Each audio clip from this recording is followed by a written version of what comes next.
नमस्कार दोस्तों, मैं गुलाब ठाकुर स्वागत करता हूं आपका। आज के इस लेक्चर में हम डिस्कस करने वाले हैं पेपर 4 एथिक्स का जो हमारा टॉपिक है समानुभूति। ये आम लोगों के लिए भी उतना ही महत्वपूर्ण है जितना कि सिविल सर्विस की तैयारी करने वाले छात्रों के लिए है। जो भी एमपीपीएससी, यूपीएससी या यूपीपीसीएस या अन्य स्टेट सर्विसेज की तैयारी कर रहे हैं उनके लिए तो ये महत्वपूर्ण है ही, आम नागरिकों के लिए भी ये महत्वपूर्ण हो जाता है। कई बार आपने देखा होगा घर में आपकी माताजी हैं और वो सीरियल देखते देखते रो रही हैं, तो आपको समझ में नहीं आता यार ये क्यों रो रही हैं। सीरियल में सारी चीजें हो रही हैं और रो माताजी रही हैं, क्या कारण है। कई बार देखा होगा किसी को कुछ चोट लगी, आपको भी बहुत ज्यादा दर्द महसूस होता है, क्यों होता है। तो इन सारे प्रश्नों के पीछे जो जवाब है वो शब्द है समानुभूति, ठीक है। पर इस समानुभूति को समझने से पहले इससे एक मिलता जुलता शब्द है सहानुभूति, है ना। आपने देखा होगा आम बोलचाल की भाषा में हम लोग इस शब्द का प्रयोग भी करते हैं कि मुझे आपके प्रति सहानुभूति है, अरे उसके साथ वो गलत हो गया, मैं उसके प्रति सहानुभूति रखता हूं। इस प्रकार के शब्द मोटा मोटी तौर पर प्रयोग किए जाते हैं। तो सहानुभूति और समानुभूति में क्या अंतर है, इस अंतर को भी आज हम देखेंगे, ठीक है। समानुभूति होता क्या है, किस प्रकार के प्रश्न आते हैं इससे, किस प्रकार के प्रश्न बनते हैं, और चूंकि कहीं ना कहीं इसका संबंध जो है सहानुभूति के साथ भी है, तो सहानुभूति हमारे सिलेबस में तो नहीं है, पर चूंकि इससे जुड़ा हुआ है तो प्रश्न आना संभव है कि उससे जोड़ के भी प्रश्न आपसे एग्जाम में पूछा जा सकता है। हो सकता है कि आपसे प्रश्न पूछ ले कि सहानुभूति और समानुभूति में बेसिक अंतर क्या है, या सहानुभूति जो है वो समानुभूति का ही क्या है, एक पक्ष है। किसी भी प्रकार का प्रश्न इससे बना के पूछा जा सकता है। तो आज हम इन सारी चीजों पर चर्चा करेंगे कि समानुभूति क्या होती है, इसके प्रकार क्या क्या हैं, सहानुभूति का विकास कैसे कैसे होता है, किन किन माध्यमों से इनका विकास होता है, इसके विकास के मार्ग में क्या क्या बाधाएं आती हैं। यह भी ध्यान रखिएगा कि समानुभूति के विकास में क्या क्या बाधाएं आती हैं। साथ ही कुछ रिसर्च जो हुए हैं इसके संबंध में उसमें भी हम चर्चा करेंगे कि क्या क्या रिसर्च हुए, वो क्या उनसे निष्कर्ष निकले हैं। और इसके बाद हम देखेंगे इसकी प्रशासन में क्या उपयोगिता है। भाई हम एक सिविल सेवक या सिविल सर्विस की तैयारी करने वाले अभ्यर्थी होने के नाते हम इसे क्यों पढ़ रहे हैं, ये हमारे जीवन में क्या प्रभाव डालेगा, हमारे प्रशासनिक अनुभव में ये किस प्रकार से हमारी सहायता करेगा, तो हम उसमें भी देखेंगे कि प्रशासन में इसके लाभ क्या क्या है। चलिए दोस्तों, तो सबसे पहले शुरू करते हैं समानुभूति होती क्या है। तो देखिए, समानुभूति की अगर मैं बात करूं तो उसके पहले हमें इससे जो मिलता जुलता शब्द है सहानुभूति, उसको समझना चाहिए। तो मेरे ख्याल से आप इसको बहुत आसानी से समझ पाएंगे दोनों शब्दों को। देखिए, एक शब्द है समानुभूति और एक शब्द है सहानुभूति, ठीक है। तो देखिए, किसी व्यक्ति के द्वारा किसी अन्य व्यक्ति, किसी प्राणी यानी पशु हो सकता है, या किसी काल्पनिक चरित्र के मन में जो भाव उत्पन्न हो रहे हैं, जो वेदना उत्पन्न हो रही है, उन भावों को, उन वेदनाओं को समझना और उन्हें दूर करने के लिए मन में विचार करना और प्रयास करना, यह क्या कहलाता है, सहानुभूति, ठीक है। इस अवस्था में आप क्या करते हैं कि आपका कोई दोस्त है जो एग्जाम में फेल हो गया है, तो आपको लगता है यार ये कष्ट में है, इसका कष्ट दूर होना चाहिए, इसके साथ अच्छा नहीं हुआ। ये कौन सी अवस्था है, ये सहानुभूति की अवस्था है। किसी का कुछ व्यापार में नुकसान हो गया, पड़ोसी का कुछ घर जल गया, है ना, या कोई दोस्त आपका फेल हो गया, कुछ भी प्रकार का किसी के साथ संकट में परिस्थितियां हैं और आपको लगता है, आपके मन में वेदना का भाव उत्पन्न होता है, दुख का भाव उत्पन्न होता है उसकी उस परिस्थिति को देखकर। तो ये जो भाव आपके मन में उत्पन्न हो रहा है, ये भाव कौन सा है? सहानुभूति का भाव है। यहां तक बात क्लियर है? चलिए अगला शब्द, इसकी अगली अवस्था, या मैं कह सकता हूं कि सहानुभूति की जो अगली अवस्था है वो है समानुभूति। तो इसको समझते हैं। किसी व्यक्ति का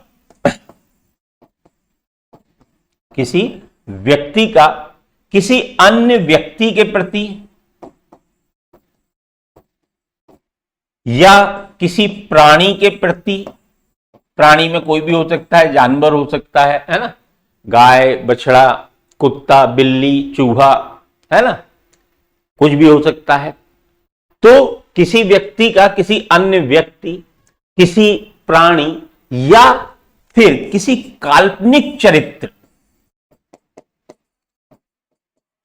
किसी काल्पनिक चरित्र के समान, है ना, किसी अन्य व्यक्ति, प्राणी या काल्पनिक चरित्र के समान एक समान मनोदशा का निर्माण हो जाना, उसे कहा जाता है समानुभूति।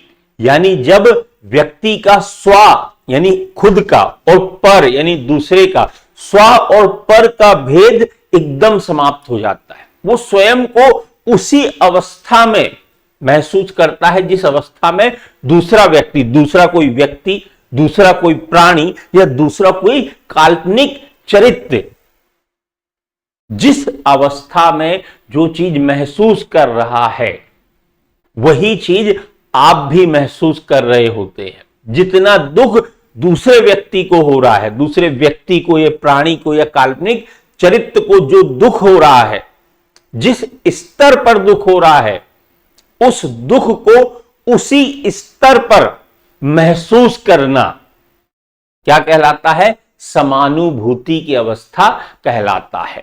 यानी जब व्यक्ति के स्व और पर का भेद पूरी तरह क्या हो जाता है? समाप्त हो जाता है। एक बहुत अच्छे इसमें दोहा है, लाली मेरे लाल की जित देखो तित लाल, और लाली देखन में गई मैं भी हो गई लाल। मतलब अब आपके स्व और पर का भेद क्या हो गया? समाप्त हो गया। आपने देखा होगा कई बार घर में महिलाएं टीवी देख रही हैं, टीवी सीरियल चल रहा है और जो उस सीरियल की नायिका है उसकी सास उसको बड़ा दुख दे रही है, तो वो जो महिला जो टीवी देख रही है वो भी फील करती है, अरे यार इसको कितना दुख हो रहा होगा, इसकी सास इसके साथ कितना गलत कर रही है, और वो रोने लग जाती है। अब ये रो क्यों रही है? देखिए एक एग्जाम्पल से समझते हैं। दो लोग बैठे हैं टीवी देखने के लिए, एक आप बैठे हैं, एक आपकी माताजी बैठी हैं, ठीक है, और कंडीशन वही आ जाती है, टीवी सीरियल चल रहा है और जो नायिका है उसको उसके ससुराल वाले बड़ा दुख दे रहे हैं, ठीक। अब आप भी देख रहे हैं, आपकी माताजी भी देख रही हैं, लेकिन आप एक महसूस कर रहे हैं, अरे हाँ यार इसके साथ जो हो रहा है वो गलत हो रहा है, ठीक नहीं हो रहा है, ऐसा नहीं होना चाहिए। ये अवस्था क्या है? सहानुभूति की अवस्था। वहीं आपकी माताजी उसके कष्टों को देखकर उसके कष्टों को उसी स्तर पर महसूस कर रही हैं और उनकी आंखों में आंसू है, पीड़ा है, दर्द है। जो नायिका है वो रो रही है तो आपकी माताजी भी रो रही हैं, और ये अवस्था कौन सी है? ये अवस्था समानुभूति की अवस्था है। यानी आपकी माताजी और उस सीरियल की नायिका का जो स्व और पर का भेद था, अपने और पराये का जो भेद था, वो समाप्त हो गया है। उन कष्टों को उसी स्तर पर आपकी माताजी क्या कर रही हैं? महसूस कर रही हैं। ये अवस्था किसकी है? समानुभूति की अवस्था है। कई बार आपने देखा होगा कोई मूवी चल रही है, एक बड़ी ही प्रसिद्ध मूवी थी शाहरुख खान साहब की, है ना, कुछ कुछ होता है, तुम नहीं समझोगी अंजलि, कुछ कुछ होता है। तो जब उसमें एक दृश्य आता है कि जब कॉलेज के बहुत अच्छे दोस्त रहते हैं शाहरुख खान साहब और काजोल, पर जब शाहरुख खान को रानी मुखर्जी से प्रेम हो जाता है तो काजोल फिर कॉलेज छोड़कर जाने लगती है। रेलवे स्टेशन का वो दृश्य है और वहां पर शाहरुख खान रोक रहा है कि मैं मत जाओ अंजलि, तुम्हारे बिना मेरा क्या होगा। और काजोल जो है वो कह रही है नहीं राहुल अब मुझे जाना ही होगा। ये जब दृश्य चल रहा था उस समय दर्शक जो हैं थिएटर में बैठे हुए वो रो रहे हैं, लड़के अलग रो रहे हैं, लड़कियां अलग रो रही हैं। क्यों रो रहे हैं साहब? सबको पता है शाहरुख खान साहब जो है गोरी है, उनकी पत्नी का नाम गोरी खान के वो पति है। काजोल जो है वो अजय देवगन की धर्म पत्नी है। हम जान रहे हैं कि एक्टिंग कर रहे हैं, फिर भी हम उस दृश्य को देखकर बुरा महसूस कर रहे हैं, रो रहे हैं, कष्ट महसूस कर रहे हैं। लड़के अपने आप को शाहरुख खान समझ रहे हैं, राहुल समझ रहे हैं, लड़कियां अपने आप को काजोल समझ रही हैं, अंजलि समझ रही हैं और रोए पड़े हैं। ये रोना क्या दर्शा रहा है? ये रोना दर्शा रहा है कि दर्शकों का और उन चरित्रों का, जो काल्पनिक चरित्र उस थिएटर में चल रहे हैं, उनका स्व और पर का भेद क्या हो गया है? समाप्त हो गया है। दोनों अपने आप को एक अवस्था पे ले आए हैं कि अब स्व पर का भेद मतलब जो कष्ट उस नायक को हो रहा है, जो नायिका को हो रहा है, वही कष्ट थिएटर में बैठे हुए लड़कों को और लड़कियों को हो रहा है। ये अवस्था क्या थी? समानुभूति की अवस्था। याद रखिएगा, मैं मूवीज के एग्जाम्पल इसलिए देता हूं ताकि आप उससे बहुत जल्दी कोरिलेट कर लें। अब आप इसको कभी नहीं भूलेंगे कि समानुभूति होती क्या है, तो ये ध्यान रखिएगा। अब फिर से मैं सामान्य शब्दों में बात करूंगा। किसी व्यक्ति का किसी अन्य व्यक्ति के प्रति, किसी अन्य प्राणी के प्रति या किसी अन्य काल्पनिक चरित्र के प्रति एक समान मनोदशा का निर्माण हो जाना और जिन कष्टों को दूसरा व्यक्ति, प्राणी या काल्पनिक चरित्र महसूस कर रहा है, उन कष्टों को उस व्यक्ति के द्वारा भी महसूस किया जाना और उसी स्तर पर महसूस किया जाना क्या कहलाता है? समानुभूति की अवस्था कहलाता है। इस अवस्था में स्व और पर का भेद समाप्त हो जाता है, दोनों एक ही हो जाते हैं, है ना? बिल्कुल, भेद समाप्त हो जाना, एक हो जाना, एकत्व का भाव आ जाना, है ना? यह अवस्था क्या है? समानुभूति की अवस्था है। सहानुभूति में क्या होता है? हमें दूसरों के कष्टों की जानकारी रहती है और हम उनके प्रति संवेदना रखते हैं कि यार जो उसके साथ हो रहा है वो ठीक नहीं हो रहा है, उसके इन कष्टों को दूर होना चाहिए। अच्छा, हर व्यक्ति में समानुभूति का भाव हो ये आवश्यक नहीं है और इसके स्तर भी अलग अलग हो सकते हैं। कुछ लोग हैं जो भाई अपने इमोशंस को दबा लेते हैं, दुख हो रहा है उनको पर उन्होंने इमोशंस दबा रखे हैं। कुछ होते हैं जो दबा नहीं पाते, देख रहे हैं सामने वाला दुखी है, रो रहा है, ये भी रोना शुरू कर देते हैं। सामान्यतः एक रिसर्च में पाया गया है कि पुरुषों की अपेक्षा महिलाओं में समानुभूति का भाव अधिक होता है। वो दूसरों के कष्टों को बहुत अच्छे से समझ पाती हैं। इसीलिए आपने देखा होगा महिलाएं बहुत ही भावुक स्वभाव की होती हैं, बात बात पर उनकी आंखों से आंसू आ जाते हैं। हम कहते हैं अरे यार ये क्या है? क्योंकि उनमें समानुभूति का भाव अधिक होता है। पुरुषों की तुलना में महिलाओं में समानुभूति का भाव कैसा होता है? ज्यादा होता है। इसलिए तो अब आज से अगर घर में मम्मी रोए या बहन रोए तो ये मत समझिएगा कि वो कमजोर है, ये समझिएगा कि उनमें समानुभूति का भाव आपसे ज्यादा है ना?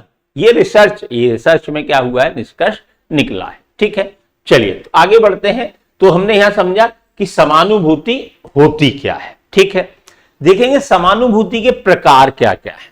तो देखिए, जैसा मैंने बताया, एक तो पहला संज्ञानात्मक प्रकार कह सकते हैं या हम इसको स्तर कह सकते हैं, है ना?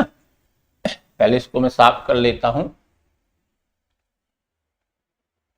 समानुभूति के दो स्तर होते हैं। जो पहला स्तर है या प्रकार कह लें या स्तर कह लें, पहला है संज्ञानात्मक। देखिए, संज्ञान है ना, संज्ञानात्मक के शब्द से मिलकर बन रहा है संज्ञान। संज्ञान का अर्थ क्या है? जानकारी। ठीक है, तो ये समानुभूति का पहला स्तर है, क्योंकि जब तक आपको किसी दूसरे व्यक्ति के कष्ट, पीड़ा, इनकी जानकारी नहीं होगी तब तक तो समानुभूति का भाव आ ही नहीं सकता है।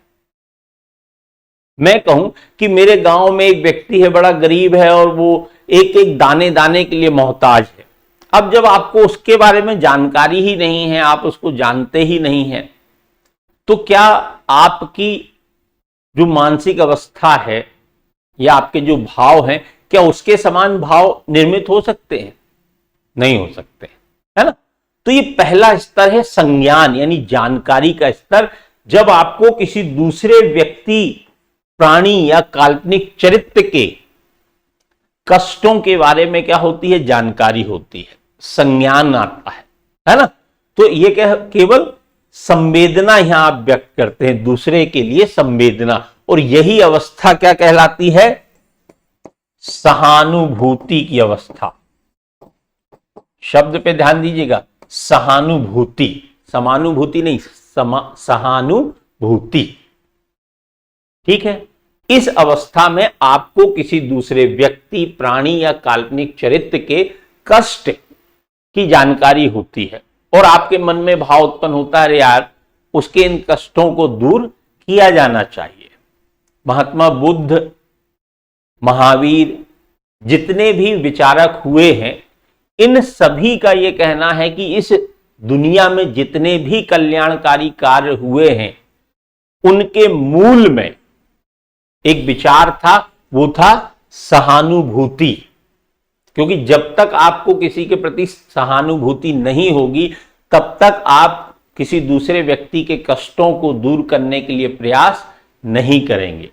जितने भी लोग एनजीओ खोले बैठे हैं, 24 घंटे समाज सेवा कर रहे हैं, क्यों कर रहे हैं? क्योंकि इनके अंदर एक भाव है। वो भाव क्या है? सहानुभूति का भाव। तो जितने भी इस संसार में कल्याणकारी कार्य हुए हैं या हो रहे हैं या भविष्य में होंगे, इन सब के मूल में एक विचार छुपा है, वो है सहानुभूति का विचार। तो ये पहली अवस्था है समानुभूति की, जब हमें किसी दूसरे व्यक्ति के कष्टों की जानकारी लगती है, ठीक है। दूसरी अवस्था जिसे हम कहते हैं भावनात्मक पक्ष। पहला कौन सा था? संज्ञानात्मक, और दूसरा है भावनात्मक। भावनात्मक मतलब अब ना केवल आपको दूसरे व्यक्ति के कष्टों की जानकारी है, अपितु आप भी उन कष्टों को उसी स्तर पर जाकर महसूस कर रहे हैं जिस स्तर पर वो दूसरा व्यक्ति, प्राणी या कोई काल्पनिक चरित्र जिसने उन कष्टों को जिस स्तर पर महसूस किया था, आप भी उन कष्टों को उसी स्तर पर महसूस कर रहे हैं। ये अवस्था यानी जो भावनात्मक अवस्था है, आपके मन में भी वही भाव उत्पन्न हो रहे हैं जो दूसरे व्यक्ति के मन में हो रहे हैं। रामचरितमानस में बहुत अच्छी चीज है, एक प्रसंग आता है कि जब राम जी वनवास की तरफ जाते हैं तो पूरी अयोध्या वासी जो है उनकी आंखें में आंसू रहते हैं, आंखें गीली रहती हैं। तो जब ये प्रसंग हम पढ़ते हैं, और कई बार आपने देखा होगा कुछ लोग जब रामायण का ये प्रसंग पढ़ते हैं तो उनकी भी आंखें नम हो जाती हैं, वो भी दुखी हो जाते हैं। क्यों? क्योंकि उनके मन में भी वही भाव उत्पन्न हो रहा है जो भाव उन अयोध्या वासियों के मन में उत्पन्न हो रहा था जब श्री राम वनवास को जा रहे थे। यही अवस्था क्या कहलाती है? समानुभूति की अवस्था। यानी पहली अवस्था में आपको उनके कष्टों की जानकारी होती है, और दूसरी अवस्था में ना केवल जानकारी होती है, अपितु आपके मन में भी वही भाव उत्पन्न होते हैं और उसी स्तर पर उत्पन्न होते हैं जिस स्तर पर ये भाव किसी दूसरे व्यक्ति के मन में उत्पन्न हो रहे हैं। आप भी उस पीड़ा को उसी स्तर पर महसूस कर रहे हैं, आप भी उस कष्ट को वैसे ही महसूस कर रहे हैं जैसा दूसरा व्यक्ति महसूस कर रहा है। स्व और पर का भेद क्या हो गया? समाप्त हो गया। आपके मन में भी वही भाव है, उसी स्तर के हैं जिस स्तर के दूसरे व्यक्ति के मन में है। तो यही अवस्था क्या कहलाती है? समानुभूति की अवस्था कहलाती है। यहां तक बात क्लियर? चलिए, है ना। तो एग्जाम में कई बार प्रश्न आ जाता है कि भाई समानुभूति को स्पष्ट करते हुए सहानुभूति से इसका अंतर बताएं। तो आपका यहां पर यह प्रश्न का उत्तर भी तैयार हो गया है। आगे बढ़ते हैं। समानुभूति के विकास के माध्यम क्या क्या है? क्या समानुभूति जन्मजात होती है, ठीक है? तो ये जन्मजात नहीं होती, इसका विकास आप समाज में रहकर करते हैं। तो समाज के कई ऐसे माध्यम हैं जो मनुष्य में समानुभूति का विकास करते हैं, समानुभूति के भाव का विकास करते हैं, ठीक है? पहला क्या है? परिवार। सामान्यतः देखा गया है परिवार में रहकर बच्चे को उच्च नैतिक मूल्य सिखलाए जाते हैं। परिवार के लोग करुणा करना, दया करना, लोगों की सहायता करना, उच्च नैतिक संस्कार, दूसरों का सम्मान करना, अगर कोई व्यक्ति कष्ट में है तो उसकी मदद करना, ये सब चीजें जो है बच्चा परिवार में रहकर सीखता है। तो परिवार एक ऐसी संस्था है जो मनुष्य में समानुभूति के भाव का क्या करती है? विकास करती है, ठीक है? और सर्वाधिक संपर्क में बच्चा किसके रहता है? परिवार के रहता है। तो सबसे ज्यादा अगर वो मूल्य कहीं से सीखता है तो वो कहां से सीखता है? परिवार में रहकर सीखता है, ठीक है? दूसरा माध्यम क्या है? तो दूसरा माध्यम है स्कूल कॉलेज। कई बार परिवार के साथ साथ बच्चा स्कूल कॉलेजों में भी जो नैतिक मूल्य, नैतिक शिक्षाएं दी जाती हैं, जो अनुशासन सिखाया जाता है, टीम वर्क करना सिखाया जाता है ना? वो टीम वर्क जब सिखाया जाता है तो उसमें बताया जाता है एक दूसरे की सहायता करना है, अगर कोई कष्ट में है तो उसके कष्ट को क्या करना है? दूर करना है। तो दूसरा माध्यम क्या है?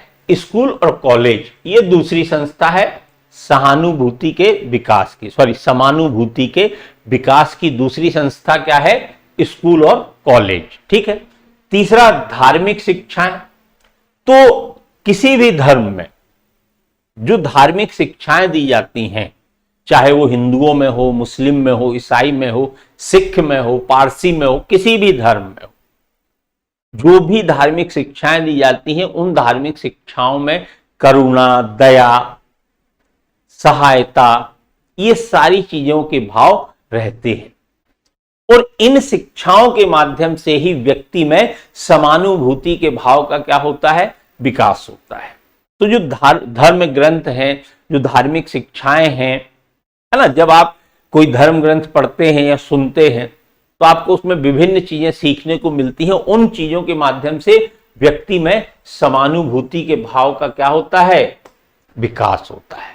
यहां तक बात क्लियर? तो तीन प्रमुख संस्थाएं हैं। मैं ये नहीं कह रहा हूं कि केवल यही है कि इन्हीं के माध्यम से विकास होता है। अगर हम वर्तमान समय की बात करें, आज के युग की बात करें, तो आज के युग में जो आपका टेलीविजन है, ठीक है, या जो आपके सोशल साइट्स हैं, ठीक है, इनके माध्यम से भी क्या होता है? समानुभूति के भाव का विकास होता है। आप कोई वीडियो देखते हैं, उन वीडियो में जो शिक्षाएं दी जाती हैं, है ना, मोटिवेशनल वीडियोस होते हैं, लोगों की सहायता करना, लोगों पर करुणा करना, लोगों पर दया करना, ये सारी चीजें उनमें होती हैं। अब ये आपके ऊपर डिपेंड करता है कि आप किस प्रकार की चीजें ग्रहण कर रहे हैं, ठीक है? मोबाइल तो सबके हाथ में है, पर कौन उसका सदुपयोग कर रहा है, कौन उसका दुरुपयोग कर रहा है। तो आधुनिक समय में जो संचार के माध्यम है, इन संचार के माध्यमों से भी व्यक्ति में समानुभूति के भाव का विकास होता है, ठीक है? तो ये थे समानुभूति के विकास के माध्यम। यहां तक बात क्लियर है? चलिए अब देखिए, इसके संबंध में कुछ रिसर्च भी की गई। उस रिसर्च में बताया गया कि जो जैसे कुछ शोध किए गए, रिसर्च की गई, इनमें बताया गया जो समानुभूति जैसे मूल्य हैं, इनका जो विकास है वो कब से होता है बच्चे में? 2 वर्ष की आयु के बाद। जब वो 2 वर्ष की आयु पूरी कर लेता है, उसके बाद से बच्चे में समानुभूति के भाव का विकास होना शुरू होता है। 2 वर्ष से कम आयु का जो बालक है उसमें समानुभूति का भाव नहीं रहेगा, ये नहीं कह रहे हम, लेकिन बड़ा सीमित रहता है। उसका किसके प्रति रहता है? केवल अपनी मां के प्रति। वो स्वयं को किससे जोड़ के रखता है? अपनी मां से।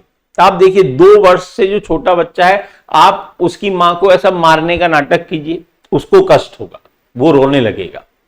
तो उसमें समानुभूति का भाव तो है, पर सीमित स्तर का है, लेकिन 2 वर्ष की आयु के बाद से उसमें समानुभूति के भाव का विकास होने लगता है। अन्यों के प्रति भी, समाज के संपर्क में आता है वो, अन्य लोगों के, परिवार, पड़ोस, मित्र मंडली, तो उसमें अन्य लोगों के प्रति भी समानुभूति के भाव का विकास होने लगता है। साथ ही जैसा कि हमने बताया कि यह भी निष्कर्ष निकल के आया कि पुरुषों की अपेक्षा महिलाओं में यह मूल्य अधिक पाया जाता है, यानी जो समानुभूति का जो भाव है ये पुरुषों की अपेक्षा महिलाओं में ज्यादा मात्रा में पाया जाता है। इसीलिए महिलाएं कैसी होती हैं, भावुक होती हैं, है ना, भावनात्मक रूप से कोमल स्वभाव की होती है। ठीक है, तो इसलिए उनमें ज्यादा ये भाव पुरुषों की अपेक्षा पाया जाता है। ठीक, तो ये विकास के माध्यम है। ठीक है, किस प्रकार से पालन पोषण किया गया है बच्चे का, यह भी डिपेंड करता है कि उसमें समानुभूति का भाव कैसा होगा। अगर पालन पोषण बड़ी कठोरता के साथ किया गया है, क्रूरता के साथ किया गया है, उसके साथ हमेशा अत्याचार किए गए हैं, तो संभव है कि उसमें समानुभूति का भाव बहुत कम हो या हो ही ना। और अगर बड़े लाड़ प्यार से किया गया है, हर चीज उसको सिखलाई गई है, नैतिक शिक्षाएं दी गई हैं, तो उसमें समानुभूति का जो भाव है वो अन्यों की अपेक्षा ज्यादा होगा। ठीक है, तो ये पालन पोषण भी बड़ा मैटर करता है कि किस व्यक्ति में किस स्तर की समानुभूति का भाव है। ठीक है, चलिए अब देखेंगे साहब कि जो समानुभूति है इसका प्रशासन में क्या लाभ है। एक जो प्रशासक है वो इसका प्रयोग करके या समानुभूति के भाव का प्रयोग करके प्रशासन को क्या लाभ पहुंचा सकता है। ठीक, तो देखिए सबसे पहला कि जो प्रशासक समानुभूति के भाव से युक्त होगा, जिसमें समानुभूति का भाव होगा, वो जनता के दुखों को अन्यों की अपेक्षा बहुत अच्छे तरीके से समझेगा। और जब वो जनता के दुख को उतने ही स्तर पर महसूस करेगा जितने स्तर पर जनता महसूस कर रही है, तो वो जनता के दुखों को दूर करने का प्रयास तीव्रता के साथ करेगा। फिर वो टाल मटोल नहीं करेगा काम में, वो जानेगा यार ये काम नहीं होगा तो जनता कितनी दुखी होगी, उसको कितना कष्ट होगा। जब वो ये बात को जानेगा कि जनता दुखी होगी, जनता को कष्ट होगा, तो उन कष्टों को दूर करने का प्रयास बड़ी तीव्रता के साथ करेगा। ठीक है, तो ये पहला लाभ है प्रशासन में। दूसरा, जब प्रशासक समानुभूति के भाव से युक्त होकर कार्य करेगा तो वो प्रशासन के धन को स्वयं का धन समझ के खर्च करेगा। क्या होगा इससे? तो इससे ये होगा कि साहब व्यक्ति जब अपना धन खर्च करता है तो वो बड़ा सोच विचार के करता है, और जब दूसरे का खर्च करना हो तो माले मुफ्त दिले बेरहम, कि अगर मुफ्त का माल है तो दिल क्या है, बेरहम है, जाने दो अपने बाप का क्या जाता है। और जब खुद का खर्च करना है तो एक एक रुपए सोच समझ के खर्च करता है। तो समानुभूति के भाव से युक्त जो प्रशासक है, जिस प्रशासक में समानुभूति का भाव है, वो प्रशासक प्रशासन के धन को स्वयं का धन समझ के खर्च करेगा। तो इससे क्या होगा, जो मितव्ययिता का भाव है वो प्रशासन में आएगा। मतलब मितव्ययिता का अर्थ होता है उतना ही खर्च करना जितना आवश्यक है, अनावश्यक रूप से खर्च ना करना। और ये प्रशासन की सबसे बड़ी समस्या है। अगर प्रशासन में सही तरीके से धन खर्च किया जाने लगे तो जो प्रशासन द्वारा धन खर्च किया जाता है उससे देश की कई समस्याएं समाप्त हो सकती हैं। ठीक है, चलिए आगे। जो प्रशासक समानुभूति के भाव से युक्त होकर कार्य करेगा, ऐसा प्रशासक सभी प्रकार के भेदभाव से दूर रहकर सबके साथ एक समान व्यवहार करेगा, क्योंकि उसको फिर पता होगा, अगर वो समानुभूति के भाव से युक्त है, कि यार अगर हम किसी के साथ भेदभाव करेंगे तो जिसके साथ भेदभाव किया जा रहा है उसको कितना कष्ट होगा, उसको दुख होगा, है ना। तो वो सभी के साथ एक समान व्यवहार करेगा और किसी के साथ कोई भेदभाव नहीं किया जाएगा। और जब भेदभाव नहीं किया जाएगा तो प्रशासन पर नागरिकों का विश्वास बढ़ेगा, प्रशासन और अधिक जनोन्मुखी होगा, पीपल ओरिएंटेड होगा। लोग प्रशासन पर फिर क्या करेंगे, विश्वास करने लगेंगे, ट्रस्ट करने लगेंगे। ठीक है, तो यह भी प्रशासन में एक महत्वपूर्ण लाभ है। अगला, अब ये लाभों के बाद हमें ये देखना है कि जब ये इतनी अच्छी चीज है कि भाई समानुभूति का भाव हर प्रशासक में होना ही चाहिए, तो फिर क्यों नहीं होता है। सामान्यतः हम जब व्यवहार में देखते हैं तो व्यवहार में हमें प्रशासकों में समानुभूति के भाव में कमी दिखती है या बहुत कम स्तर में दिखाई देता है। इसका क्या मूल कारण है, क्यों नहीं होता, जब ये इतनी अच्छी चीज है कि भाई ये तो हर प्रशासक में होनी चाहिए और प्रशासकों में रहेगी तो प्रशासन को लाभ भी मिलेगा। तो इसके मार्ग में बाधाएं क्या है, क्यों नहीं प्रशासकों में ये समानुभूति का भाव उस स्तर पर क्यों नहीं पाया जाता है जिस स्तर पर जरूरी है। तो सबसे पहला कारण, आज भी सिविल सेवा में महानगरों के जो अभ्यर्थी हैं वो बहुत बड़ी मात्रा में सिलेक्ट होते हैं। अब जो महानगर के अभ्यर्थी हैं उन्होंने जो, देखिए भारत कैसा कृषि प्रधान देश है, यहां की आज भी अधिकांश जनसंख्या कृषि पर निर्भर करती है। और जो महानगरों के अभ्यर्थी हैं वो उन दुखों को नहीं समझ पाते, बिजली का जाना और रात को बिजली का आना, ठंड के दिनों में कैसे कोई जाके पानी देता है खेतों को, है ना, कैसे गर्मियों में व्यक्ति बिना पंखे के, बिना कूलर के, बिना एसी के कैसे गर्मी गुजार रहा है।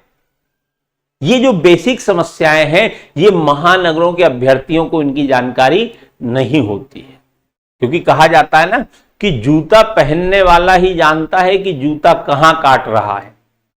तो जिस व्यक्ति ने कभी उन परिस्थितियों को देखा ही नहीं है तो वो उन कष्टों को कैसे महसूस करेगा। आप कैसे उससे ये उम्मीद कर सकते हैं कि महानगर में रहने वाला एक अभ्यर्थी जो सिविल सेवा में चयनित हो गया है वो किसानों के या ग्रामीण लोगों के दर्द को उसी स्तर पर महसूस कर पाएगा जिस स्तर पर वो ग्रामीण, वो किसान, वो मजदूर महसूस करते हैं, है ना। तो संभव नहीं है।